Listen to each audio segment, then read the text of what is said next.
12 months ago, I thought I could lead. Then I became the president of this club, I was a new husband, and I became a father. All in 12 months. So in today's speech, I want to be sharing you some leadership insights and also what is it I'm going to be focusing on over the next 12 months. But first, I need to take you back to April 2025. I get a message from our then president, Berkeley. Can we speak?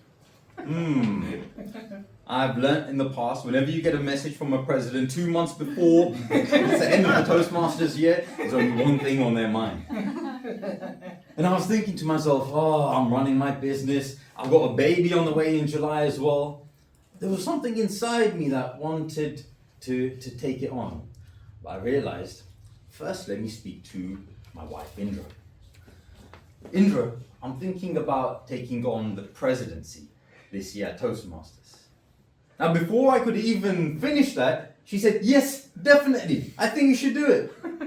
A bit too quick for my liking. But she knew I was going to be guaranteed out every Wednesday morning. But I took it. So I went back to Berkeley, had a call and told him, I'm in. Started my campaign, got myself in, scared any competition as well because it was me running. And I put together my committee. And the first thing, whenever I take a leadership role, is starting with the end in mind. So where is it that I want to be in 12 months' time? Put the structure together. We had our committee. And I remember our first meeting. It was in Yemi's offices around this large mahogany table. It was beautiful. All 8 of us were sitting there. And we were answering one question. How do we want to leave the club in 12 months' time? And the answers were unanimous. It was making sure that it's a club where members want to come back to, most importantly. It's a club where members feel supported, and also a club where members feel challenged, most importantly.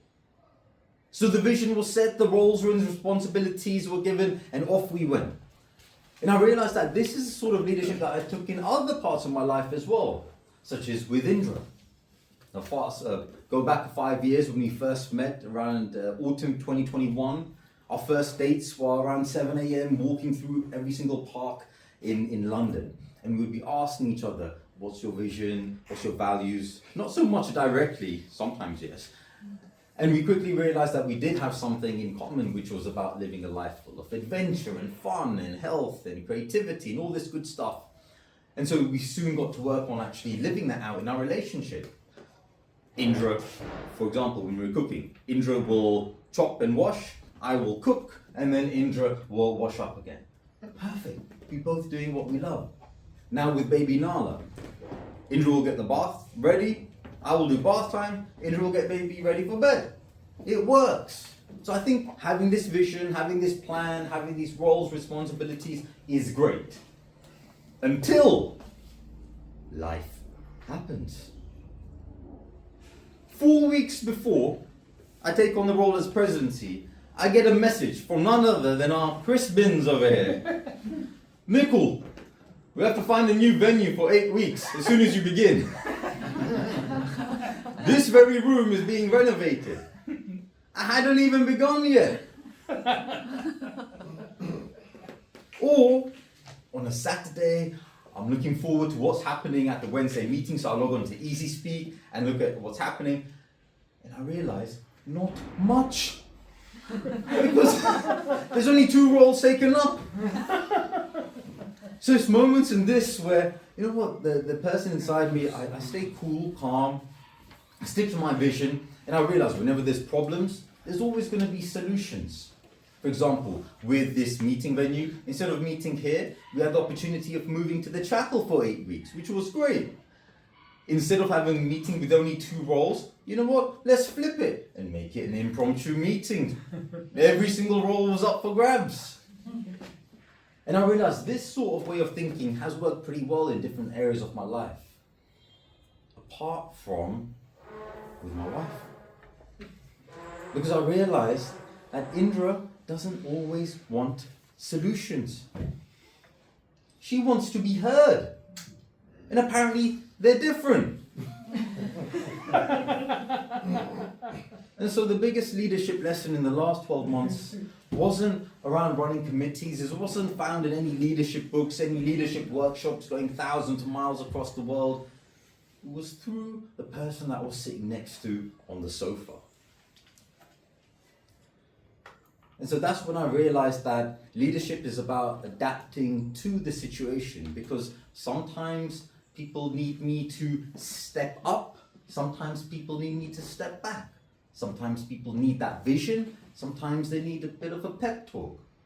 Or sometimes they need me to simply stay zipped and use these two instruments over here and listen. So over the past 12 months, I've realized that adapting my leadership style is more important based on who is in front of me at that time. Because the Toastmasters committee didn't need the same leader as Baby Nala. Baby Nala didn't need the same leader as Indra.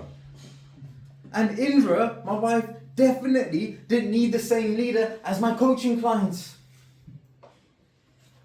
So as much as the last 12 months was all about public speaking, as Chris Binns alluded, now my next 12 months is all about private listening. And I leave you on this one question to ask yourself. Is the leadership style that's made you successful the same leadership style that those around you need from you today? It's a Toastmaster.